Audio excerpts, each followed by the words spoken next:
কেবলমাত্র একটি ভিক্টরি চিহ্ন মুহূর্তেই পাল্টে দিল বাংলাদেশের রাজনৈতিক প্রেক্ষাপটের মোড়।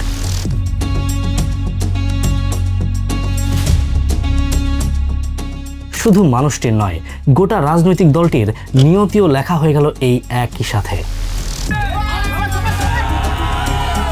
দুপুর 12টা 10 মিনিটে এই কাদের মোল্লার যে রিভিউ পিটিশন দায়ের করা হয়েছিল, বলছি জামাতের সাবেক অ্যাসিস্ট্যান্ট সেক্রেটারি জেনারেল আব্দুল কাদের মোল্লার কথা।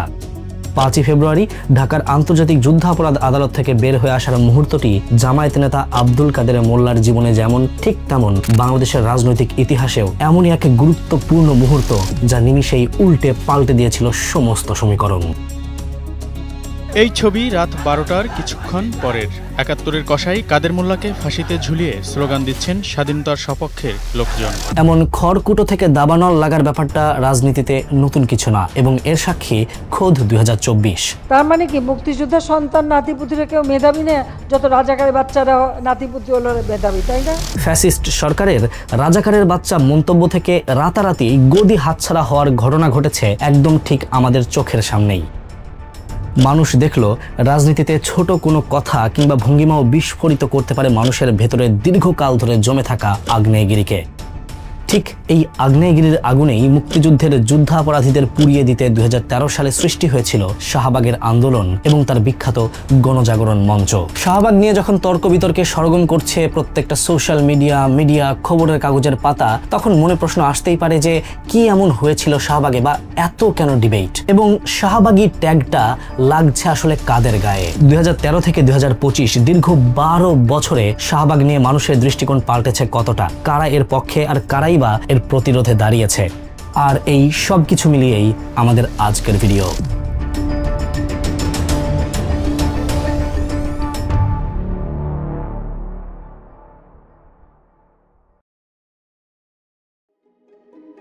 আমরা আজকের ভিডিওতে শাহবাগের সৃষ্টি, উত্থান, ভাঙন কিংবা আবার জাগরণ সম্পর্কে একেবারে বিস্তারিত একটা আলাপে বসবো, কিন্তু তার আগে ছোট্ট কিন্তু অনেক বেশি গুরুত্বপূর্ণ একটা অ্যানাউন্সমেন্ট। এখন এসএসসি, এইচএসসি, অ্যাডমিশন কিংবা বিসিএস যে কোনো পরীক্ষায় সর্বোচ্চ প্রস্তুতি ও সেলফ প্র্যাকটিসের সকল সমাধান পাওয়া যাচ্ছে চর্চা অ্যাপে।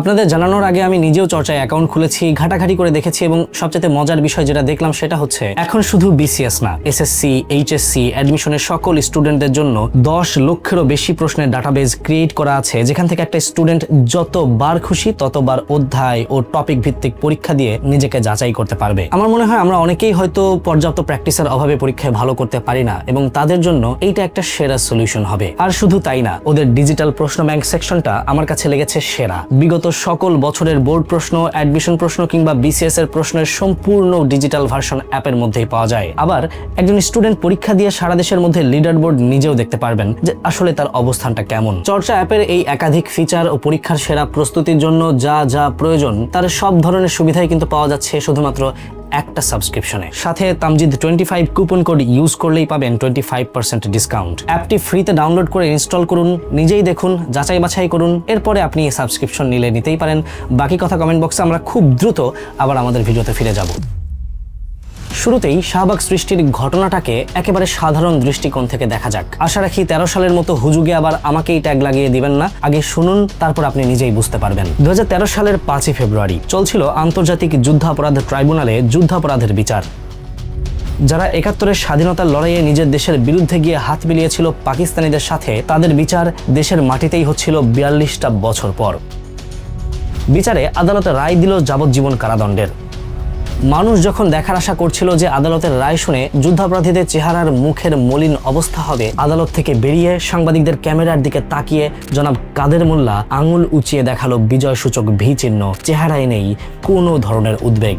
এই ছবি সেদিন ছড়িয়ে পড়ে টেলিভিশনের প্রতিটি চ্যানেলে, এমনকি পরদিন দেশের প্রায় সব দৈনিকে প্রথম পাতায় প্রকাশিত হয় এই একই অস্বস্তিকর ছবি। বিজয়ের চিহ্ন দেখানো কাদের মোল্লার শান্ত চেহারা যেন এটা কোনো বিষয়ই নয়। ঘটনার টার্নিং পয়েন্ট ঠিক এই জায়গা থেকেই শুরু। না, কেউই মানতে পারছিল না যে রায়ের পরে এইরকম একটা পরিস্থিতি দেখতে হবে। এই সাবলীল আচরণ কেউই মানতে পারছিল না। প্রশ্ন উঠছিল বিচার ব্যবস্থাকে নিয়ে। রাজনীতিতে 14 শিকে আটকা পড়া, আবার শিকের ফাঁক গলে বেরিয়ে যাওয়া, সবটাই বুঝি পানির মতো সহজ।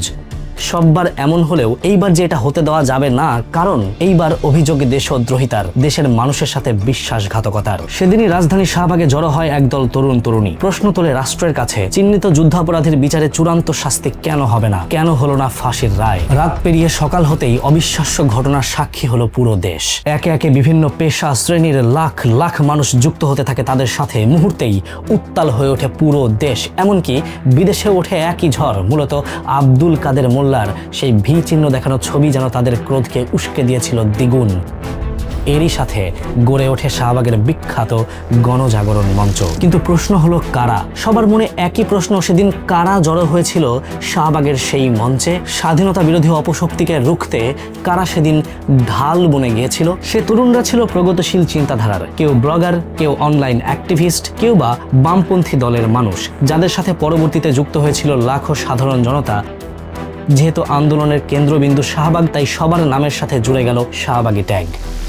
ভিডিওর ঠিক এই পর্যায়ে এই বিষয়ে আমি অল্প কিছু কথা যুক্ত করতে চাই, যেগুলো নিয়ে খুব সাধারণত কথা হয় না বা সাধারণত আলোচনায় আসে না। শাহবাগী কিংবা বামপন্থী দলের কথা শুনলেই অনেকেই গোসল করে না, ইসলাম বিদ্বেষী, মাথায় বা কপালে বড় লাল টিপ, গায়ে দুর্গন্ধ, এই ধরনের একটা ন্যারেটিভ দাঁড় করাচ্ছেন বা এই কথাগুলো বলে নাক ছিটকাচ্ছেন। কিন্তু সত্যিকার অর্থেই এই যে বামপন্থা দল, এই বিষয়টা সম্পর্কে আমরা কতটুকু আসলে জানি? বামপন্থী বা বাম ডান পন্থার ধারণাটা এসেছে মূলত ফরাসি বিপ্লবের সময়। ফরাসি এস্টেটের সময় বাম দিকে বসতো বিরোধী দল আর ডান দিকে বসতো শাসক দল। বাম দিকে বসার কারণে তাদের বলা হতো বামপন্থী। বামপন্থাকে সাধারণত উদারনীতিবাদ, সমাজতান্ত্রিক বা প্রগতিশীলতার সাথে মেলানো হতো, আর ডানপন্থাকে মেলানো হতো প্রথাগত রক্ষণশীল বা রাজতন্ত্রবাদীদের সাথে। যেখানে বামপন্থীদের মূল লক্ষ্য সামাজিক গণতন্ত্র, অন্যায়ের বিরুদ্ধে জাগরণ, প্রত্যেকটা মানুষের অধিকারের পক্ষে কথা বলা, উদারনীতি, সেখানে কিছু মানুষের মাথামোটা ভুল কর্মকাণ্ডের জন্য কলঙ্কিত হচ্ছে, দূষিত হচ্ছে বামপন্থার মতো সব মানুষের জন্য সমান অধিকার নিয়ে কথা বলা এই আইডিয়াটাই। শাহবাগে জড়ো হওয়া মানুষগুলোর ভেতরে কেউ ছিল ধর্মীয় অনুশাসনে বিশ্বাসী, কেউ ছিল লীগ বিরোধী, কেউ বা মানবতার কাণ্ডারি। এদের কেউ সেদিন রাজনৈতিক মতাদর্শ ফলাতে জড়ো হয়নি, একত্রিত হয়েছিল দেশদ্রোহিতার ন্যায্য বিচারের দাবিতে। কিন্তু নিঃস্বার্থ এই আন্দোলনকে রাজনীতির কুটচালে জড়াতে খুব বেশি সময় লাগলো না। যখনই নিরপেক্ষভাবে আন্দোলন করা তরুণরা বুঝতে পারলো যে তাদেরকে রাজনৈতিক পারপাসে ব্যবহার করা হচ্ছে, মোদ্দা কথা অপব্যবহার করা হচ্ছে, তখনই কিন্তু অনেকেই সরে এসেছিলেন সেখান থেকে। পরবর্তীতে ছাত্রলীগই এই মঞ্চ নিয়ন্ত্রণ করেছে। এই ধরনের একটা দাবিতে গণজাগরণ মঞ্চের কৃতিত্ব নিতে এসেছে কখনো ছাত্রলীগের সভাপতি বা কখনো ক্ষমতাসীন আওয়ামী লীগ দলের সঙ্গে ভালো সম্পর্ক বা নৈকট্য থাকা ইমরান এইচ সরকার। অনেকের মতে ক্ষমতাসীন আওয়ামী লীগের সঙ্গে ভালো সম্পর্ক এবং নৈকট্য থাকার কারণেই আওয়ামী লীগের পক্ষ থেকে ইমরান এইচ সরকারকে সামনে ঠেলে দেওয়া হয়েছিল, যাতে শাহবাগ আন্দোলন আওয়ামী লীগের নিয়ন্ত্রণে থাকে।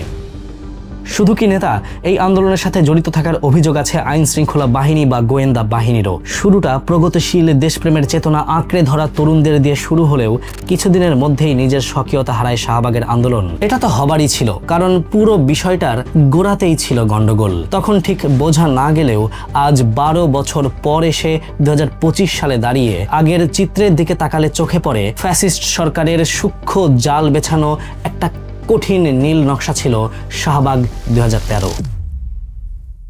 তরুণদের দেশপ্রেমকে পুঁজি করে নিজেদের রাজনৈতিক স্বার্থ হাসিল করে ফেলা হলো কতই না সহজে। পরিকল্পনার এই নীল নকশা বুঝতে আগে বুঝতে হবে আওয়ামী লীগের স্বার্থটা কি ছিল, কেন মরিয়া হয়ে উঠে পড়ে লেগেছিল সর্বোচ্চ শাস্তির জন্য। এটা কি শুধুই দেশপ্রেম, নাকি ফাঁকা মাঠে গোল দেওয়ার ব্যাকগ্রাউন্ড তৈরি? ওকে, আমি বিষয়টাকে একেবারে ভেঙে বোঝাচ্ছি, কিন্তু তার আগে আমাদেরকে বুঝতে হবে আওয়ামী লীগের সাথে জামায়াতের সম্পর্কটা কি। নিজের প্রতিপক্ষকে একদম চিরতরে রাস্তা থেকে সরানো আওয়ামী লীগ সরকারের জন্য ডাল ভাত। বিগত 17 বছরে এর হাজার হাজার উদাহরণ রেখে গেছে দলটি, কিন্তু রাজনৈতিক প্রেক্ষাপটে এই চক্রান্ত বাস্তবায়ন করা একটু হলেও কঠিন। আচ্ছা, আমি বারবার চক্রান্ত শব্দটা কেন বলছি একটু খেয়াল করে দেখুন তো। 2013-তে জামাতের বিপক্ষে আওয়ামী লীগ সরকারের যে কঠিন চেহারা দেখা গিয়েছে তা সবসময় কি এমনটাই ছিল? ব্যাপারটা কিন্তু আসলে একদম এরকম না। যুদ্ধাপরাধের কালিমা পরিষ্কারভাবে গায়ে জড়িয়ে থাকা সত্ত্বেও বিভিন্ন রাজনৈতিক অদল বদল প্রেক্ষাপটের মাধ্যমে 1979 সালে আবার রাজনীতির মাঠে আসার স্বীকৃতি পায় জামায়াত। অবাক করা ব্যাপার হচ্ছে 2013-তে যাদেরকে যুদ্ধাপরাধী বলে গলার রগ ফোলাচ্ছিল আওয়ামী লীগ সরকার, তারাও ঠিকই রাজনৈতিক দল হিসেবে মেনে নেয় জামায়াতকে, যার প্রমাণ এরশাদ বিরোধী আন্দোলন। এই আন্দোলনের সময় আওয়ামী লীগ, বিএনপি, জামায়াত তিনটি দলই কিন্তু একসাথে আন্দোলন করেছিল, তাও আবার হাতে হাত রেখে কাঁধে কাঁধ মিলিয়ে। আবার 1991 সাল, স্বাধীনতার কেবলমাত্র 20 বছর। বিএনপি নির্বাচিত সরকার হওয়ার কয়েক বছরের মধ্যেই আওয়ামী লীগ সরকার পতনের আন্দোলনের ডাক দেয়। জামায়াতও শরিক হয় একই আন্দোলনে। আর এই খেলাটা অনেক ইন্টারেস্টিং। আমার কাছে বাংলাদেশের রাজনীতিতে ঘটে যাওয়া সবচাইতে ইন্টারেস্টিং একটা পলিটিক্যাল মুভ। আওয়ামী লীগের লক্ষ্য ছিল বিএনপি ও জামায়াতের জুটিটি ভাঙা, অপরদিকে জামায়াতের লক্ষ্য ছিল রাজনীতিতে আওয়ামী লীগের সার্টিফিকেট পাওয়া। কেয়ারটেকার সরকারের দাবিতে জামায়াত ও আওয়ামী লীগ উভয় পক্ষ মিলিতভাবে আন্দোলন করে। এমনকি কেয়ারটেকার সরকার প্রতিষ্ঠার আন্দোলনের সময় জনাব মুজাহিদের সাথে টেলিফোনে শেখ হাসিনার অসংখ্যবার কথাও হয়। তো এই আন্দোলন সার্থক হলে তত্ত্বাবধায়ক সরকারের অধীনে নির্বাচনও হয়। খেয়াল করে দেখুন, এবারও কিন্তু আওয়ামী লীগ এবং জামায়াত কাঁধে কাঁধ মিলিয়ে ব্যাপারটাকে হাসিল করেছে। ব্যাপারটা পজিটিভ নাকি নেগেটিভ সেই আলাপ আলোচনায় ঠিক এই মুহূর্তে আমি যাব না, কিন্তু একটা বিষয় কিন্তু সবার কাছেই গ্রহণযোগ্য এবং পরিষ্কার, বাংলাদেশ একটা মুসলিম প্রধান দেশ এবং এই মুসলিম প্রধান জাতি কিংবা মানুষ ধর্মীয় লেবাসের পোশাক পরিহিত মানুষকে বেশি পছন্দ করে, যেটা খুবই স্বাভাবিক একটা বিষয়।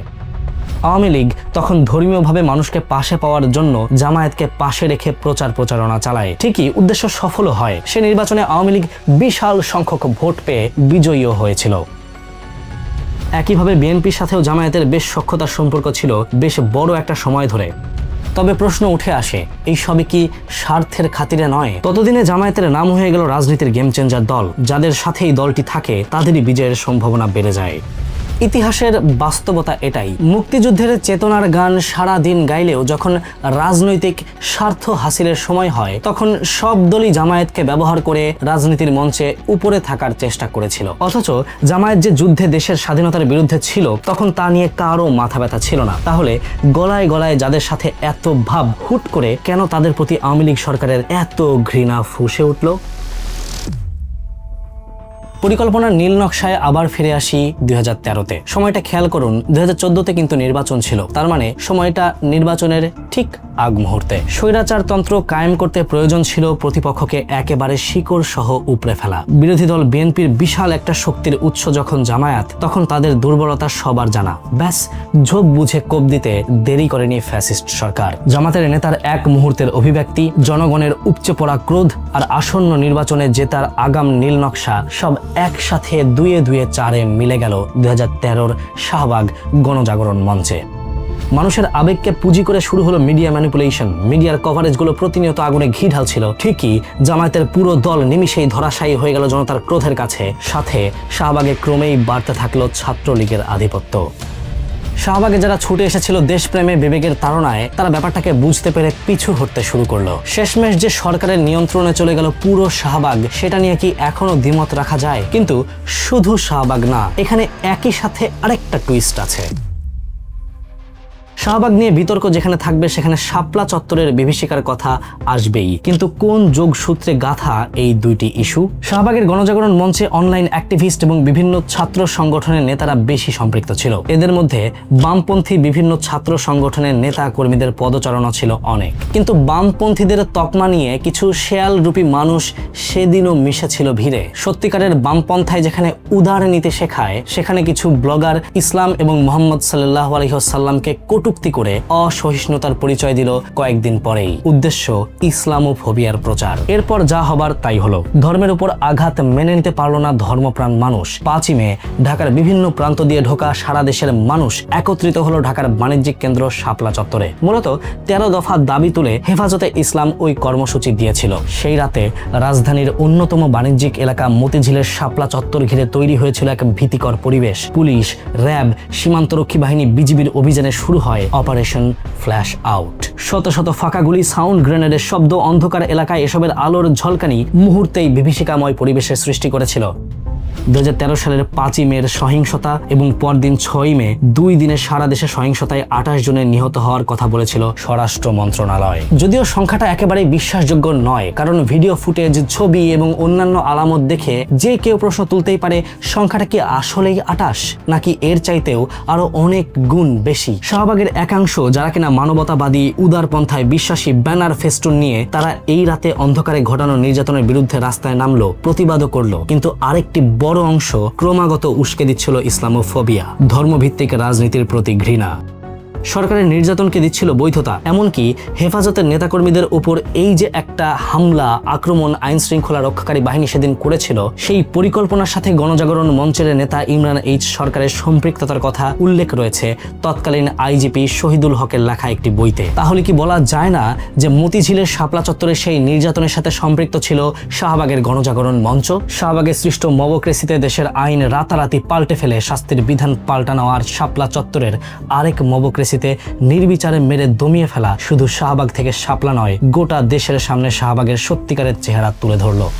এই মঞ্চ যে আর দেশপ্রেমীদের নাই, শুধুমাত্র রাজনৈতিক স্বার্থ হাসিলের কেন্দ্রবিন্দু হয়ে দাঁড়িয়েছে, তা বুঝতে আর বাকি থাকলো না কারোরই। রাজনীতির নাম যেখানে জড়িয়ে যায় সেখানে ধ্বংস যেন এক চূড়ান্ত বাস্তবতা। 2013 এর গণজাগরণ মঞ্চ জেগে ওঠার কদিন বাদেই জুড়ে গিয়েছিল রাজনৈতিক লেজুর বৃত্তি। ফলাফল বিভক্তি আসলো মতামত ও চিন্তাধারায়। যারা মুক্তিযুদ্ধের চেতনায় গিয়েছিল তারা ফিরে আসলো সরকারের অভ্যন্তরীণ বিতর্কিত হস্তক্ষেপের আভাস পেয়ে, আর যারা গিয়েছিল রাজনৈতিক স্বার্থের ঘ্রাণ পেয়ে তাদের মধ্যে শুরু হয়ে গেল দলীয় বিভক্তি। কার্যসিদ্ধি তো হয়েই গেল, আর বাঁচিয়ে রেখে লাভ কি? লাভ আসলেই হচ্ছিল না, বরং সরকার যখন দেখলো তাদের নিয়ন্ত্রণের বাইরে চলে যাচ্ছে গণজাগরণ মঞ্চ, তখন এটিকে দাবিয়ে দিতে শুরু করলো। ধীরে ধীরে স্তিমিত হয়ে গেল গণজাগরণ মঞ্চ, কিন্তু নতুনভাবে আবার জেগে উঠলো। তাহলে কিভাবে? ফ্যাসিস্ট সরকার তো পালিয়েছে 2024-এ, কিন্তু 17 বছর ধরে সৃষ্টি করা পরগাছাগুলো রেখে গেছে। তাদের মাঝে আছে 2013-তে গণজাগরণ মঞ্চের আড়ালে তৈরি করে রেখে যাওয়া রাজনৈতিক পাপেটরা। ধর্ষণ ইস্যুকে সামনে রেখে অরাজকতা সৃষ্টির সুযোগ খুঁজছিল তারা। কদিন আগেই স্বরাষ্ট্র উপদেষ্টার পদত্যাগ, দ্রুত বিচার ট্রাইব্যুনাল গঠন সহ 9 দফা দাবিতে ধর্ষণ ও নিপীড়নের বিরুদ্ধে বাংলাদেশ নামে সেই সংগঠনের নেতৃত্ব দেন ছাত্র ইউনিয়নের সাবেক সভাপতি ও গণজাগরণ মঞ্চের কর্মীরা। অথচ এর আগেই গ্রেফতার হয়েছিল আসামি। এ সময় পুলিশের উপর পূর্ব পরিকল্পিত হামলা করে তারা। মানুষকে আবার স্মরণ করিয়ে দেয় ফ্যাসিস্ট সরকারের হাতে তৈরি শাহবাগের কথা। যখন হরেক রকম তর্ক বিতর্কে জর্জরিত শাহবাগের গণজাগরণ মঞ্চ, যাদের দেওয়া হচ্ছে শাহবাগী ট্যাগ, একটা সময় পর যারা ছিল শুধুই ফ্যাসিস্ট সরকারের দোসর, কেউই কি তাদের অপশক্তিকে রুখে দিতে চায়নি? সাবেক সরকারের আমলে না পারলেও এখন তো সম্ভব। 2024-এর জুলাই আন্দোলনে ফ্যাসিস্ট সরকারের পতনের পরপর জেগে উঠেছে তারা বিভিন্ন ঐক্যে। শাহবাগীদের প্রতিহত করার জন্য দলগুলো করেছে শাহবাগ বিরোধী আন্দোলন। উদ্দেশ্য ফ্যাসিস্ট সরকারের দোসরদের দমন করা, আবার রাজনৈতিক দলগুলোকে বাংলাদেশমুখী করার জন্য চাপ প্রয়োগ করা। কিন্তু এই আওয়ামী ফাইলদের দমাতে গিয়ে আবারও আঘাত চলে আসছে সাধারণ মানুষের স্বাধীনতায়, উদারতায়, চিন্তা ভাবনায়। কেউ আপনার চিন্তার বাইরে পা রাখলেই তাকে পরিয়ে দিচ্ছেন শাহবাগী ট্যাগ। কিন্তু শাহবাগী বলতে আসলে কি বোঝায়? যত্রতত্র ট্যাগিং কালচার মানুষের রক্তে মিশে আছে আদিকাল থেকেই। দাড়ি টুপি থাকলেই যেমন কিছু দেশে জঙ্গি ট্যাগ লেগে যায়, আওয়ামী সরকারের বিরুদ্ধে গেলেই যেমন লেগে যায় জামায়াত শিবিরের ট্যাগ, ঠিক তেমনি বামপন্থী বা নানান কারণে মতের বিরুদ্ধে গেলেই গায়ে সেটে দেওয়া হচ্ছে শাহবাগী ট্যাগ। শাহবাগী ট্যাগ দিয়ে উদারনীতির মানুষকে দমন করা কিংবা তৌহিদি জনতার নাম দিয়ে ধর্মীয় অনুভূতিতে আঘাত, সবটাই শুধু আমাদেরকে ঘোল খাওয়ানো হচ্ছে। এই ট্যাগিং কালচার থেকে বেরিয়ে এসে যখন আমরা সবাই মিলে এক হতে পারবো, সবাই মিলে এক হয়ে অন্যায়ের বিরুদ্ধে একসাথে দাঁড়াতে পারবো, যেদিন সাদাকে সাদা আর কালোকে কালো বলার অধিকারটুকু পাবো, সেদিন আমরা হব প্রকৃত স্বাধীন। ঠিক সেই দিন আসবে স্বাধীনতা। তবে এই কথা বলে রাখি যে সব মাথা মোটার আসলে স্বাধীনতার প্রয়োজন নেই।